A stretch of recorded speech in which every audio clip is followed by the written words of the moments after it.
But later, even the way he addressed me became distant. He never called me Lucy, affectionately again. All because Anna said our names sounded similar, making her feel like an unwanted substitute. From then on, Jack called me by my full name. "Miss Amy," my maid called out worriedly, pulling me out of my memories. "This pendant is cracked. Take it and get rid of it. But you stayed up for several nights carving this by hand. It's useless now." After that, Jack never came to see me again.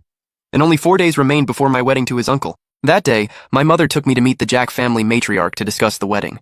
It was also my first time meeting Tom. He sat in a wooden wheelchair, his face a little sickly pale, but he was incredibly handsome. "Tom, the peach blossoms in the garden are blooming beautifully. Take Lucy for a walk." I answered softly and stepped forward to push Tom's wheelchair.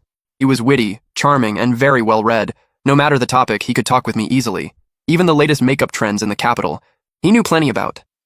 I had been nervous at first, but slowly, I became much more relaxed. As we chatted, I suddenly felt a sharp gaze fall on me. I turned around. Jack was standing under the corridor at some point, his dark eyes fixed on me and Tom without blinking. In his hand was a gold-stamped invitation.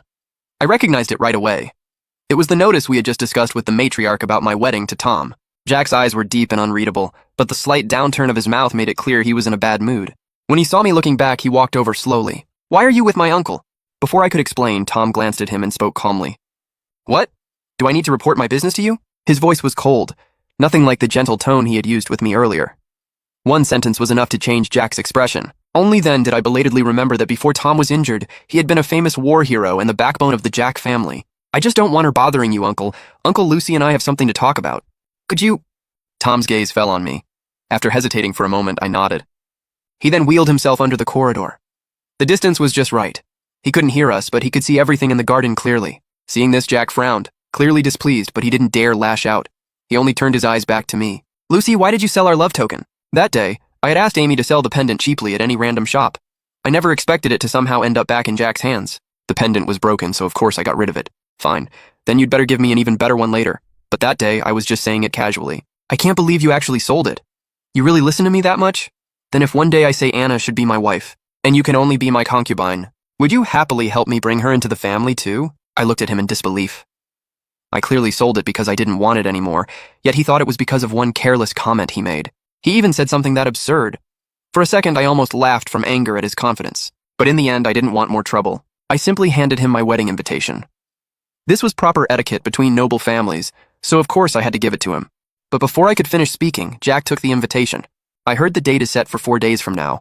I'm taking Anna hunting in the suburbs tomorrow, so I might not make it back in time. Why don't you tell grandmother to move the date to 5 days from now?" I stared at him in disbelief, feeling like Jack was acting completely bizarre. He had deliberately written the wrong name on the contract, and neither of us had mentioned it since. Now, naturally, the wedding was being arranged according to that contract. The man I was marrying was Tom, but he seemed to have completely forgotten that fact. Everything he said still assumed I would marry no one but him.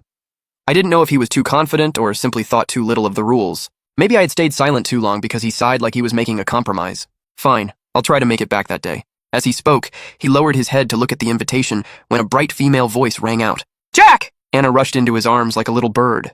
Jack instinctively caught her. I already packed everything. After saying that, Anna acted as if she had just noticed me.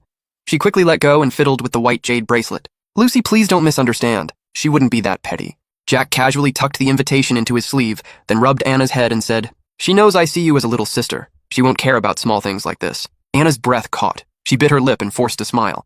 "Lucy is so generous. I thought if you loved someone, you'd definitely get jealous over something like this." Jack froze.